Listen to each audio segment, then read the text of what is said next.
Как же мне надоело сидеть дома. Хочется уже в поход, в горы, на свежий воздух, лежать в палатке, на удобном коврике Thermarest Neo Air X-Lite.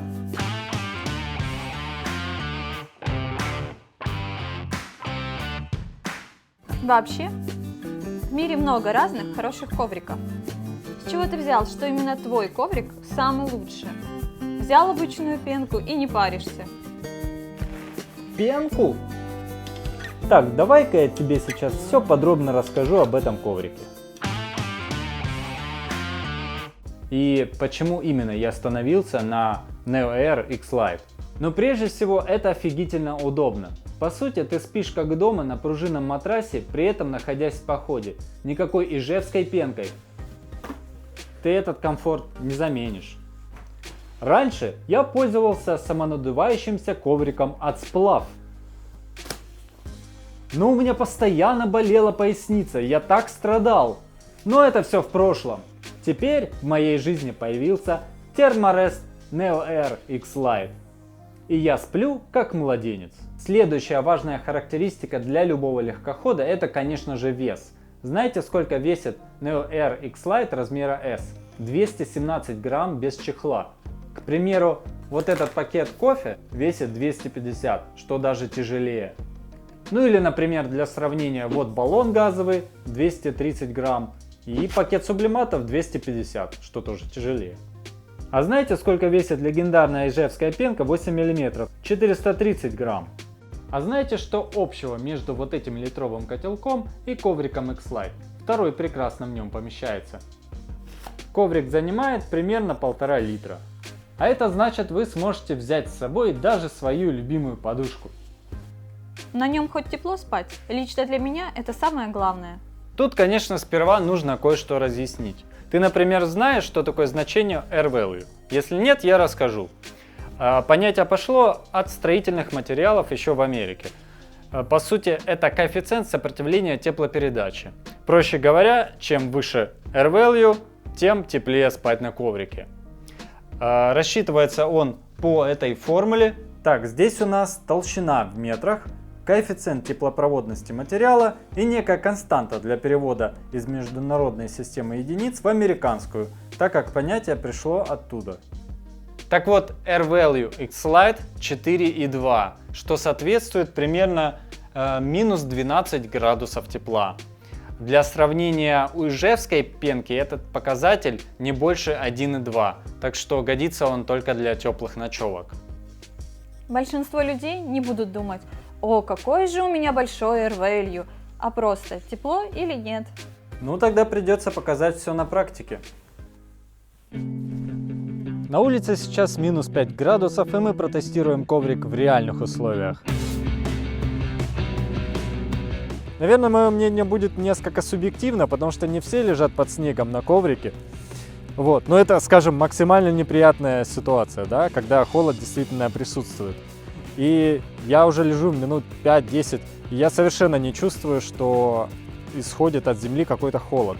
Зато прекрасно чувствую холод вокруг. Так что закончим наши эксперименты и вернемся домой. Наверное, было заметно, что коврик мне немного не по размеру. И как же так получилось? Размера твоего не было? Ну, для этого была своя причина, это снижение веса, так что нет. Ультраходы ответ. Сомнительный тогда комфорт получается. Но на самом деле решение это вполне обоснованное, так как основной обогрев приходится именно на туловище, а под ноги можно положить, например, рюкзак. Я сейчас покажу. Давай больше конкретики. Я посмотрела несколько обзоров про этот коврик и нашла несколько типовых вопросов. Например, удобно ли на нем спать на боку и проминается ли он до земли? Этот коврик принимает любую форму тела, так что проблем быть не должно.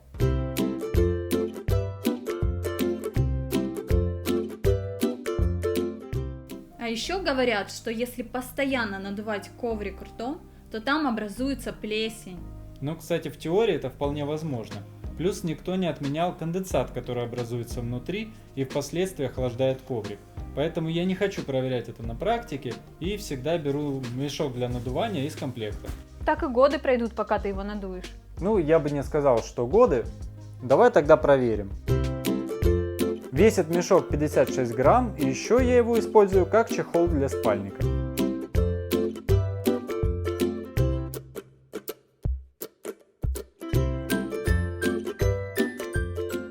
Здесь еще один вопрос. Коврик 6 сантиметров. Какая подушка подойдет этому коврику? А вот для этого у меня как раз есть один лайфхак. Ну тут все на самом деле очень просто. Я беру любую трекинговую майку и натягиваю ее на край коврика. Рукава я завязываю для фиксации импровизированной подушки. Под голову подкладываю что-нибудь мягенькое, например, пуховку. И под шею обычно что-нибудь потверже, например, флиску. Вот наша замечательная подушка готова. Да уж, судя по его цене, с него надо пылинки сдувать. Как его хранить? Конечно, можно использовать чехол из комплекта, но я его не беру с собой для экономии веса, и коврик заворачиваю всегда в баф и ношу внутри рюкзака. Ты вот прям это так рассказываешь и расписываешь, прям такое чудо чудное, как будто тебе заплатили. Ну, к сожалению, не заплатили, хотя я принимаю предложение. И у этого коврика, конечно, есть свои минусы. Ну вот, например, средняя цена этого коврика 130 евро. За эти деньги можно купить полноценный рюкзак. Далее материал мне кажется довольно хрупким, то есть большой страх его проколоть и потом всю ночь помирать от холода. Но с другой стороны в комплект входит ремнабор. Кстати, Thermarest дает пожизненную гарантию на коврик, но это не точно. Но лично меня больше всего раздражает, что он довольно шумный. Ладно, на самом деле я тоже люблю этот коврик. Мы подарили их друг другу на день рождения. Ты тоже думаешь о том же, о чем и я? Ну а если вам интересно узнать, что у нас за спальники, не пропустите следующее видео об этом. Подписывайтесь, ставьте лайки и всем хайп!